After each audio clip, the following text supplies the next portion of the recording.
personal. Because he loves us so much, he is giving us full access to God. And he's saying, this covenant, I'm making it with you.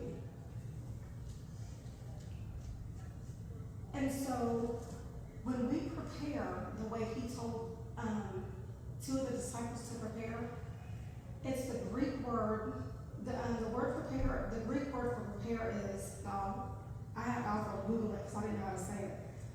It's hespomazo. And it means to make ready, to put in order, to make the necessary arrangement.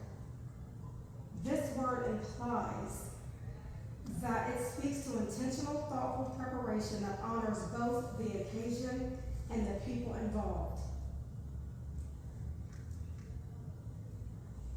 God wants us to take communion because it puts, we are already one, but this solidifies it. And that's why it's so important, because I know it's important to have communion together, but it's also a stronger, you have to remember that it's personal. There are preparations that you have to make before you take communion. The preparation, the biggest preparation, is unforgiveness. Unforgiveness can be a direct block between you and God. Not because God is mad, but because when you have unforgiveness and bitterness, the root runs so deep and everything gets choked out. And that's why the Bible talks about removing malice and rage and bitterness. Sometimes, like with communion, like you can say things like, Lord, bring to mind anyone I need to forgive or seek peace with.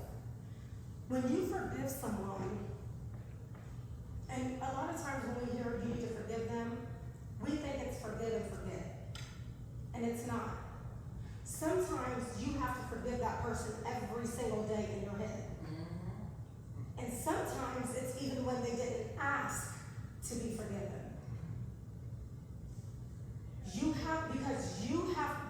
In order to take the sting out of unforgiveness, you have to forgive. But the thing is, it is a process. It is a process. Also, forgiveness is about you. It's not about the other person. What forgiveness means is, I no longer allow you to have power over me about the situation. Yes. Are you reading my notes? No.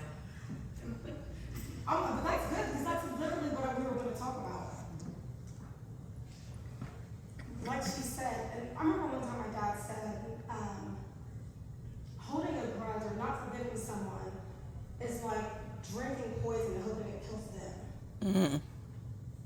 And I have never forgotten that. It's true, but it's hard. I'm sorry, you guys, my notes. I want to give a few effects of unforgiveness on your body. I want to give a few effects of when you have bitterness in your body. These are studies. These are medical studies.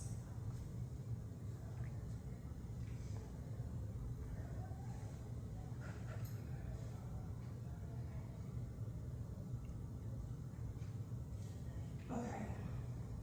So it's not just a relational issue, it can be a body issue. And chronic unforgiveness leads to increased levels of cortisol, which is the stress hormone. Bitterness activates the limbic system, which is your brain's emotional center, keeping you in a fight, flight, freeze state. Over time, this becomes a mental stronghold. Your mind is stuck in a trauma loop, even if the event is long past. Bitterness and unforgiveness don't just hurt your soul, they harm your immune system, your heart, your nervous system, and even your brain. Here's what happens biologically. Chronic stress response. Unforgiveness keeps your body in high alert. You live with elevated cortisol and adrenaline, which wears out your body over time. Inflammation, cardiovascular strain, suppressed immunity, pain disorders, cellular aging. Have you seen where, like, you've heard people say, oh, I'm so glad I don't look like what I've been through. But then there are times you look like what you've been through, or someone else you know they're going through, and you can see it on them. A lot of times when you have unforgiveness in your heart, and when you have stress on your heart, this is what happens. It also affects your memory and focus. So here's what happens when it says, John 3:20, whenever our hearts make us feel guilty and remind us, this is what I'm going to read this to you, and remind us of our failures, we know that God is much greater and more merciful than our conscience, and he knows everything there is to know about us. I read that because maybe there's someone in your life, maybe there's no one, like, there's no other person in your life, there's no one that you need to forgive. Sometimes you are the one that you need to forgive. Sometimes you are the one that you need to forgive. Do you know when you don't forgive yourself that the effects of the body are worse than when you don't forgive someone else? They become worse. What happens when you don't forgive yourself? Well, you make the cross void in your life. Because what was the cross for? What was the blood for? We tell God, well, Jesus wasn't enough. Like, I can forgive someone else, but what I did or what I said, it could be yesterday, it could be years ago. Sometimes you don't even realize that there's something from years ago that is affecting you today. And that is going to, you don't want to cut off communion. It is such a reminder that you have a relationship with the Lord. You are one. You flow together. But when there's unforgiveness for yourself and you're saying that, God, you're not enough, you put up a guard and you don't even realize it. So then that flow stops. And it's not on God's part. Because he's there. He's like, hey, he's nudging us. He's urging us to he's like, look, I love you. Have you ever had a moment where you were having the worst thoughts about yourself and you said something out loud and you were like, ooh? Because I noticed that people who don't forgive themselves talk to themselves so horribly.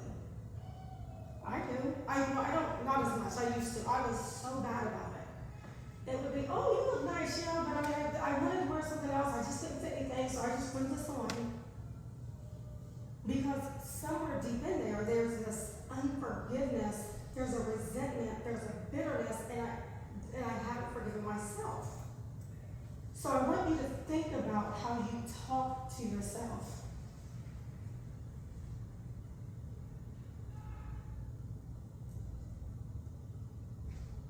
Jesus didn't die so you could keep punishing yourself because he took the punishment already. Stop trying to do what he did. Stop, I'm just going to take the punishment on myself because this is what he already did it. He already did it. You feel like, listen, Chillicothe is small. So, of course, we all can hear what everyone has done and blah, blah, blah, blah, blah. But guess what? None of that matters. It does. God, he loves us so much that he sent his only son. Right? Think about the worst thing you've done. God knew we were going to do that. He still was like, but I love you. Yeah. But I love you. Those are the 4 words that God spoke to me in the depth of hell when I was like, God, I know you're mad at me. Blah, this has been, I was at my lowest. And he said, but I love you. That just shifted. Because we make God out to be very, gotcha, I gotcha. Oh, you're so, now, of course he disciplines us, he does all, out of love. But he's not just waiting. He's not like when you're driving and the state highway patrol's behind you, and you're just like, okay, 10 and 2, it's 65 or 60, let me go 58. The whole thing, you can't even enjoy it because you're just looking in the mirror. And if you get over and they get over, oh my God, that's even worse. At this point, you're like white knuckling the steering wheel. And they know that. They do.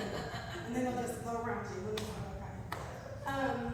But we tend to do God that way. He's like, okay, I'm on your back. Oh, nope, that's not what I said. No, Sorry, I'm so into my, I use my hands a lot. Let me do this. I'll just do that. But we tend to do that, and God's like, I love you. I know you're a mess. That's why I'm with you. That's why I sent Jesus, because he was me in the flesh, and he was loving people the way that I love them. And then after he resurrected and he